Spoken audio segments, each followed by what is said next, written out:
Insyaallah pertanyaannya luar biasa. Kalau kita bertaubat, yang terhalang daripada doa kita diantaranya salah satunya dosa kita. Tapi ada yang utama juga, ada yang besar juga. Apa dari makanan kita? Jadi makan makanan yang haram, makan yang nggak baik, makan riba, itu juga berkaitan dengan kehidupan kita. Jadi kalau kehidupan kita susah dan lain sebagainya, doa kita nggak diterima, makanan yang paling utama, anak-anak orang-orang soleh terdahulu mereka menjaga daripada anak-anak mereka daripada makanan yang subhat, apalagi yang haram. Nah, ini yang paling utama.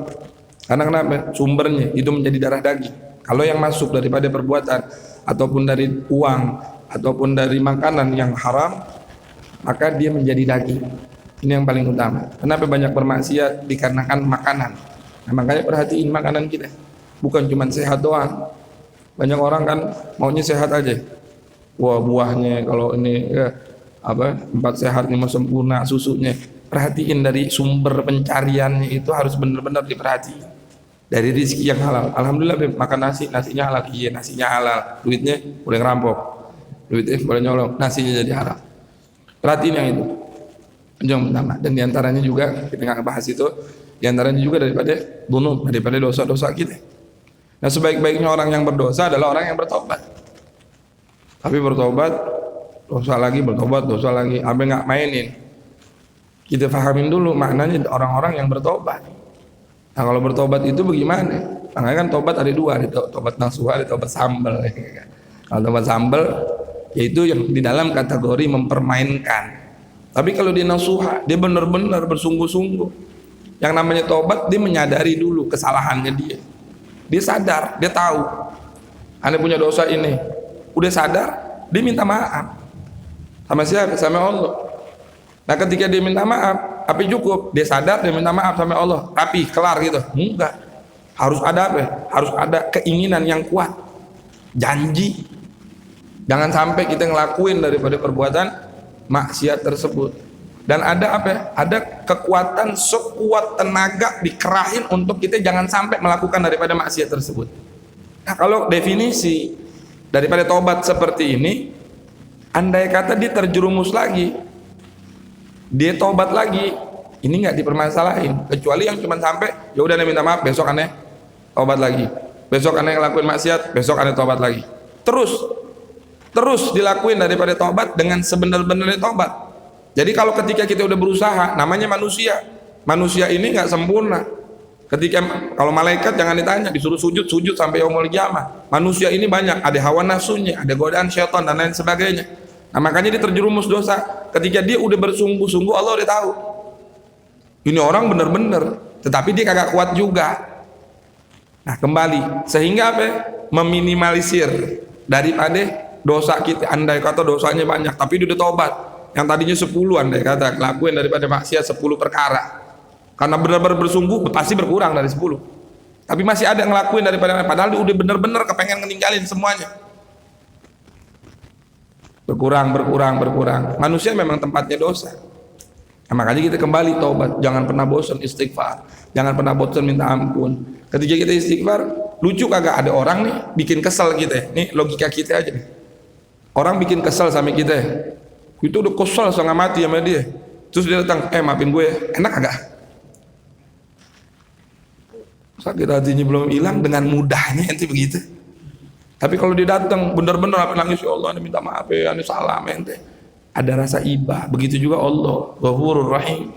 Allah Maha Pengampun lagi Maha Penyayang terhadap hamba-hambanya. Kalau dia benar-benar dia nangis, dia minta ampun, mau dosa kita sebuih daripada lautan, memuncak sampai 7 lapis langitan, sampai 7 lapis langit, maka Allah bakalan maafin kesalahan-kesalahan kita. Nah, makanya jangan pernah bosan minta ampun sama Allah Subhanahu wa taala, terutama di bulan ini yang dilipat gandain daripada segala kebaikan. Wallahu a'lam bishawab.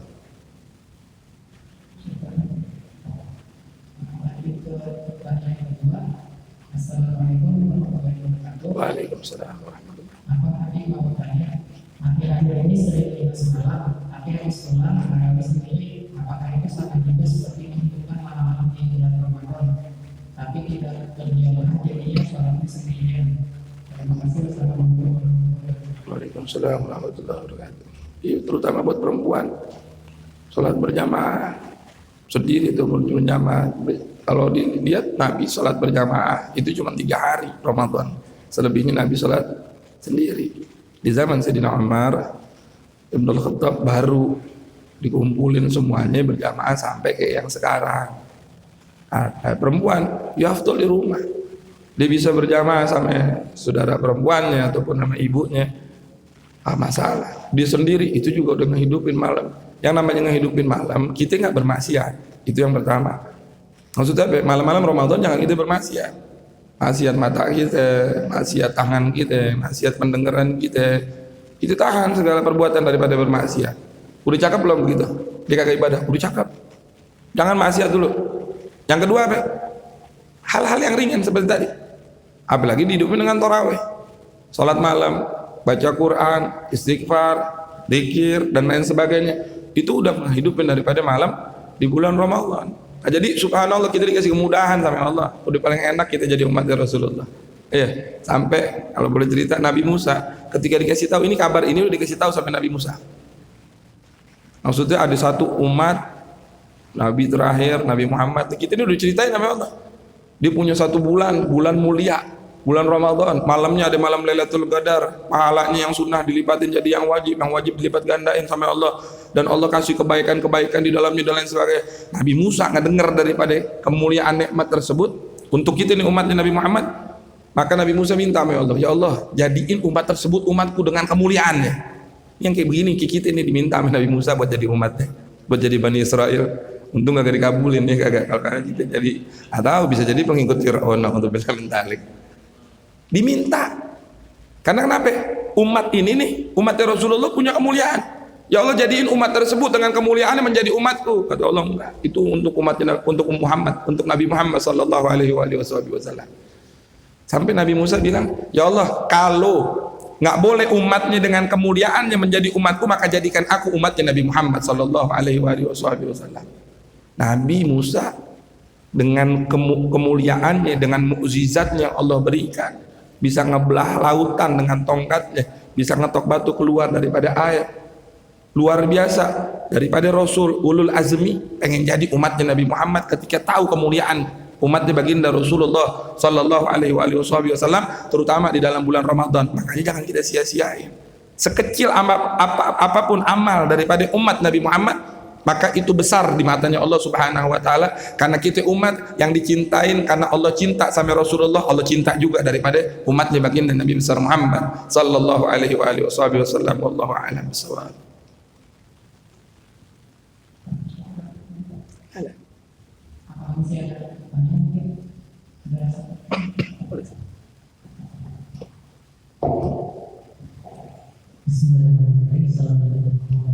Waalaikumsalam.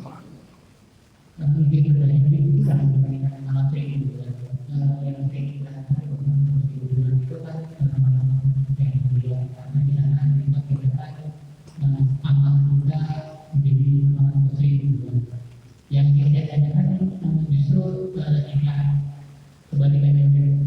Kalau misalnya memang mungkin kita yang sekarang lebih bentuk akses dan lain-lain itu di sosial media itu kan banyak banget maksiatnya itu ya. Kadang kita mungkin media ataupun terlihat yang hal-hal yang negatif.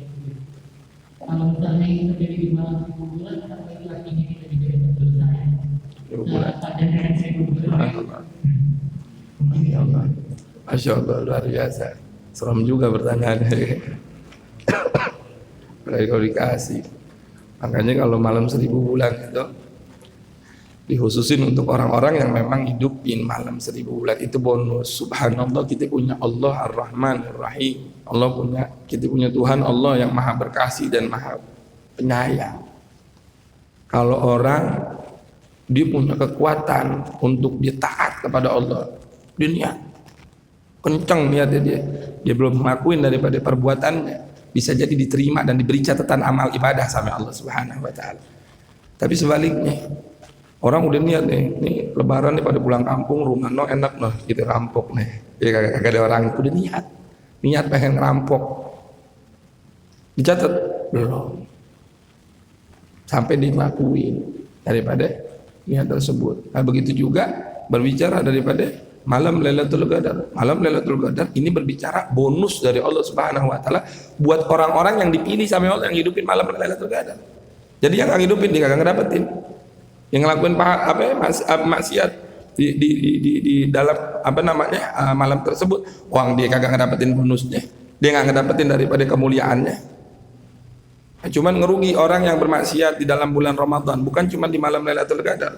Bahkan di bulan Ramadan, orang yang masuk bulan Ramadan, kita ini udah masuk bulan Ramadan, keluar daripada bulan Ramadan, kita nggak dapat pengampunan dari Allah, maka katanya apa? Itu orang yang celaka. Ibaratnya begini, kita lagi hujan deras, kagak ada tempat neduh di lapangan. Terus ada orang agak kebasahan, aneh kagak? Aneh. Oh, ini jangan-jangan bukan orang nih, ya, agak basah. Aneh, ketika hujan deras dia kagak basah. Sama orang yang masuk bulan Ramadan, dia keluar bulan Ramadan, dia kagak dapat pengampunan Allah. Sama. Kenapa? Karena saking derasnya pengampunan Allah. Saking luar biasa hebatnya. Makanya orang keluar celaka tuh orang. Udah masuk bulan pengampunan, udah masuk bulan rahmat. Jadi untuk mendapatkan 1000 bulan 1000 bulan maksiat insya Allah enggak. Tapi berusaha kita sekuat tenaga. Seperti tadi tuh. Kita niat dulu. Kita ini manusia lemah. Itu kita garis bawahin. Nggak ada manusia kuat, hebat kita ibadah, sholat gitu. Bisa malam baca Quran, sedekah dan lain sebagainya. Kita bukan. Kita sholat aja kita masih minta iyyaka na'budu wa iyyaka nasta'in. Hanya kepadamu lah kami menyembah dan hanya kepadamu lah kami meminta pertolongan. Apa yang minta pertolongan? Buat tetap taat sama ibadah. Taat Allah yang kasih. Nah, jadi itu dulu dasarnya kita lemah. Nah, makanya selalu minta sama Allah untuk kekuatan di dalam apa? Taat ibadah kepada Allah Subhanahu wa taala. Jangan istilah kasar kita nih mau beramal tapi tanpa kita minta sama Allah Subhanahu wa taala. Anda kepengen nih, ntar Anda kayaknya bisa begini. Kebanyakan orang sekarang lebih pintar daripada otaknya. Orang kerja dari pagi sampai siang, sampai malam, pagi lagi dia kerja, dia kaya, dia bilang apa? Hasil usahanya. Anda udah capek, jadi payahannya, dilupain Allah yang ngasih semuanya. Nah, jadi kita gantungin diri kita sama Allah dulu. Di bulan Ramadan, bulan penggantungan diri kita sama Allah, ngejaga, ngelatih. Pinggirin yang lainnya dulu. Nah, makanya 11 bulan nih banyak orang-orang soleh terdahulu. Orang soleh juga dagang, ulama juga bekerja. Maksudnya dia nyari nafkah yang halal. Tapi 1 bulan dia nggak mau, dia pengen fokus. Dan dicontoh juga banyak. Yang warteg-warteg ya kan? Ada, tapi kebanyakan yang agak tetap. Iya, maksudnya kebanyakan enggak, tapi ada. Warteg yang 1 bulan itu dia tutup 1 bulan. 11 bulan dia kumpulin, dia buat gaji karyawannya. Udah, ente ibadah. Nah, ini yang kayak begini yang berkah. Nah, ini enggak warteg-warteg ya enggak menyediakan. Ini kadang ya maaf ya banyak pemikiran yang udah ngaco, makanya kita harus berhati-hati. Kalau warteg dibuka di mana tempat, ini namanya iman orang yang puasa, apalagi yang baru tobat, preman dia kagak. Dia baru tobat seumur hidup, udah umurnya 25 tahun, baru nih puasa nih tahun. Iya kagak.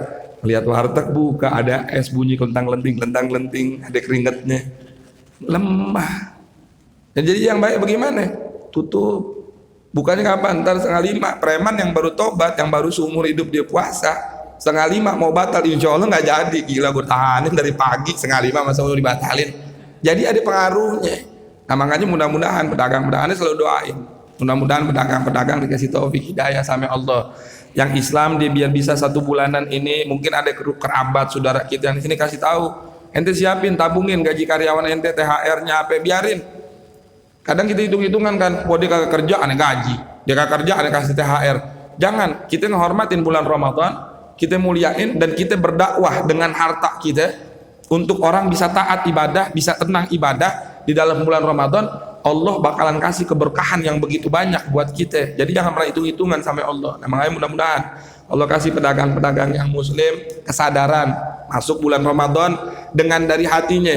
Udah kita hormatin. Dagang boleh kagak? Boleh 4:30 untuk orang yang berbuka puasa ataupun untuk orang-orang yang non muslim yang kepengen entian buka sahur, buka selesai. Selebihnya ibadah kepada Allah Subhanahu wa taala. Mudah-mudahan kita dianugerahin sama Allah Subhanahu wa taala segala macam bentuk taat ibadah kepada Allah Subhanahu wa taala, dan mudah-mudahan Allah kasih kita daripada segala bentuk kelezatan ibadah kepada Allah Subhanahu wa taala, sehingga senantiasa kita hiasin daripada hari-hari kita di dalam kehidupan kita dengan taat ibadah kepada Allah Subhanahu wa taala. Mudah-mudahan berkahnya bulan Ramadan, bulan yang mulia ini, Allah jauhin kita daripada segala bentuk maksiat kepada Allah Subhanahu wa taala, dan Allah berikan kekuatan untuk senantiasa menahan daripada maksiat kepada Allah Subhanahu wa taala. Amin ya rabbal alamin. Wallahu a'lam bishawab.